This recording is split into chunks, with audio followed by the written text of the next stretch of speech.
Hello everyone, আমি ইমন। আমার একটি নতুন ব্লগে আপনাদের সকলকে জানাই স্বাগত। আজ শনিবার বিকেল 5:30। আজকে আমরা ঠিক করেছি আমার একটি রুমকে সুন্দর করে সাজাবো, মানে একটা অফিস সেট আপ করবো। লিভিং রুমে একটা ওয়ার্কস্টেশন আছে অলরেডি, যেখানে শঙ্কু কাজ করে। আমারও একটা দরকার ছিল, তাই আজ সকালেই আইকিয়া থেকে একটা টেবিল নিয়ে এসেছি। কিন্তু এখানে মজার ব্যাপার কি বলুন তো, এখানে কোনো লোক পাওয়া যায় না যে এই টেবিল সেট করে দেবে, আমাদের নিজেদেরকেই সব কিছু করতে হবে। এখানে লেবার কস্টটা এতটাই বেশি, এখানে কোনো কিছুর জন্যই ছোটোখাটো কাজের জন্য লোক পাওয়া যায় না। যেমন বাড়ির সমস্ত কাজ নিজেদেরই করতে হয়, সেরকম টেবিলটাও সেট আপ নিজেদেরই করতে হবে। আর যদি লোক আনতে হতো আমাদেরকে, তাহলে হয়তো লেবার কস্টটা এতটাই পড়ে যেত যে ওই টাকায় আমাদের আরও 4টে টেবিল কেনা হয়ে যেত। আমার এসবের অভ্যেস নেই, আমি প্রথমবার এসব করছি, কিন্তু শঙ্কু অনেক এক্সপিরিয়েন্সড, আর ও নাকি এই বাড়ির সব ফার্নিচার নিজেই অ্যাসেম্বল করেছে। বলাটা অনেক সহজ, বাট করাটা অতটা ইজি নয়। আমি হাড়ে হাড়ে টের পেয়েছি সেটা এই ছোট্ট টেবিলটা করতে গিয়ে।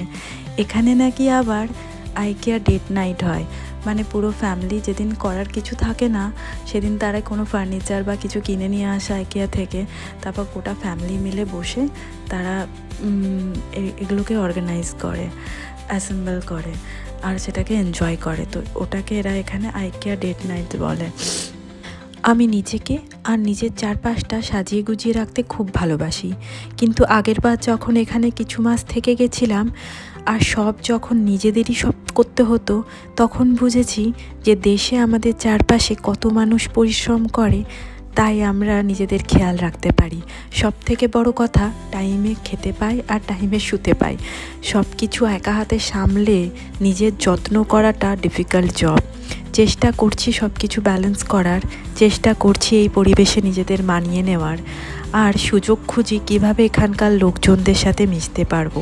প্রতিদিনই কিছু নতুন করার চেষ্টা করছি। এবার আমাদের কিছু খাবার ইচ্ছে করছে। খিদে ঠিক নয়, মনের খিদে। ঘুগনি বানানোই আছে, আর ফ্রিজে ফ্রোজেন সিঙ্গারা আছে, তাই একটু সিঙ্গারা চাট খাওয়া যাক। ওদিকে ও টেবিলের কাজটা করছে, আর আমি ঝটপট করে বানিয়ে ফেললাম চাটটা। আমাদের দুজনেরই খুব পছন্দের। সিঙ্গারাটা করতে বেশিক্ষণ সময় লাগে না, এয়ার ফ্রায়ারে করতে 8 থেকে 10 মিনিট সময় লাগে। একটু চামচে করে ফুটো করে দিতে হয় সিঙ্গারাগুলো, তাহলে ভেতর অবধি গরম হয়, না হলে বাইরেটা গরম হয়ে যায় আর ভেতরটা ঠান্ডা থাকে। বাইরে ঠান্ডা হাওয়াও আসছিল, তাই পর্দাটা নামিয়ে দিলাম।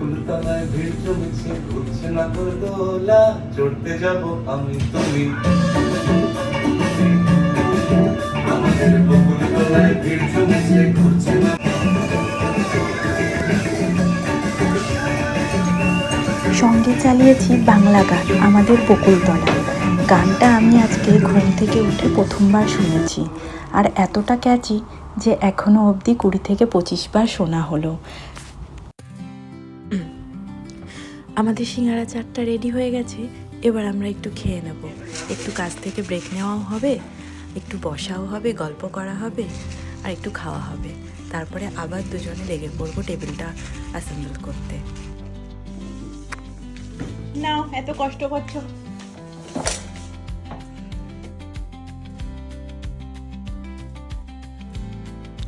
জানেন তো, আমাদের আসা খুব বেশি দিন হয়নি, 2-4 দিনই হয়েছে আমরা এসেছি।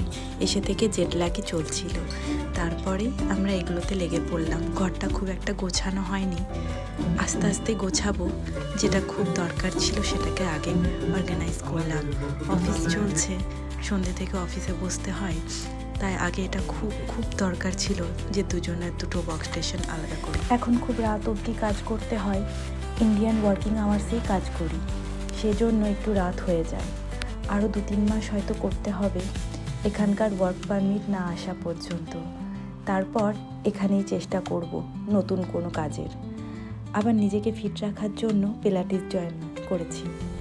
এটা যোগা আর জিমের মতোই একটা এক্সারসাইজের ফর্ম। ফাইনালি আমার টেবিলটা রেডি হয়ে গেছে, আর আমি খুব ভীষণ এক্সাইটেড। সোমবার থেকে এখানেই বসে কাজ করব। এখন তো রাত হয়ে গেছে, বাইরে দেখা যাচ্ছে না কিছু, কিন্তু দিনের বেলা খুবই সুন্দর ভিউ এখানে। সকালবেলা যখন অফিস করতে বসবো তখন আমি আপনাদেরকে বাইরের রাস্তাঘাটগুলো দেখাবো। আজকে আমি আমার ব্লগটা এখানেই শেষ করছি। ভালো লাগলে লাইক করবেন আর সাবস্ক্রাইব করতে ভুলবেন না। টাটা।